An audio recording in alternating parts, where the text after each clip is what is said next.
आज हम आप सभी भक्तों को महाकालेश्वर ज्योतिर्लिंग कथा के विषय में बताएंगे। उस परम शिव स्थान की जहां स्वयं महाकाल वास करते हैं। उज्जैन, जिसे पहले अवंतिका नगरी कहा जाता था।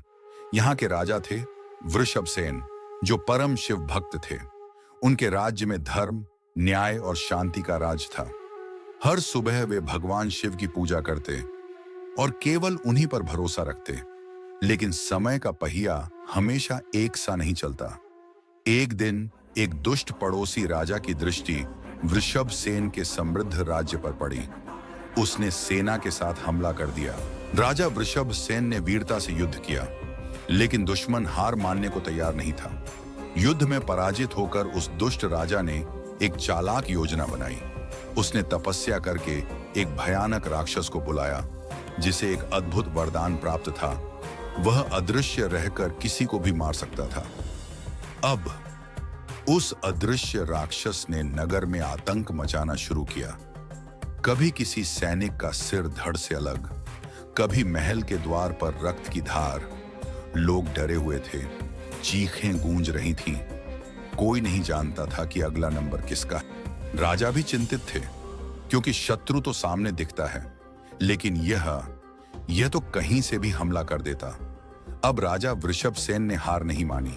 उन्होंने अपनी आंखें बंद की और भगवान शिव को पुकारा, हे नीलकंठ, हे भोलेनाथ, आपके सिवा इस राज्य को कोई नहीं बचा सकता। कृपया मेरी पुकार सुनिए।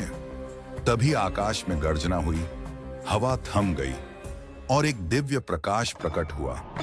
स्वयं भगवान शिव प्रकट हुए, 3 नेत्रों वाले, त्रिशूल धारण किए। रुद्र रूप में धरती कांप उठी और समय जैसे थम गया। उन्होंने अपनी दृष्टि से उस अदृश्य राक्षस को देखा और एक ही क्षण में त्रिशूल से उसका अंत कर दिया। हे राजन, भगवान शिव बोले, यह राज्य धर्म के मार्ग पर है और जहां धर्म है वहां मैं स्वयं उपस्थित होता हूं। राजा वृषभसेन ने हाथ जोड़कर प्रार्थना की, हे प्रभु, कृपया यहीं सदा के लिए निवास कीजिए, ताकि मेरे राज्य की रक्षा होती रहे। शिव मुस्कुराए और बोले, तथास्तु। उन्होंने स्वयं को ज्योतिर्लिंग के रूप में प्रकट किया और उस क्षण से उज्जैन में महाकाल का वास हुआ, जो केवल मृत्यु के देवता नहीं, बल्कि काल के भी काल यानी महाकाल कहलाए। और तभी से उज्जैन में महाकालेश्वर ज्योतिर्लिंग की पूजा होती है, जहां आज भी भक्त अपने दुख, भय और मृत्यु तक के डर को वहीं छोड़ आते हैं, क्योंकि महाकाल के दर्शन मात्र से जीवन में नया प्रकाश आ जाता है। इस कथा को सुनने मात्र से भय, दुख और संकट दूर हो जाते हैं। अगर आपको ये वीडियो अच्छा लगे तो कृपया लाइक करें, कमेंट में हर हर महादेव लिखें और चैनल को सब्सक्राइब जरूर करें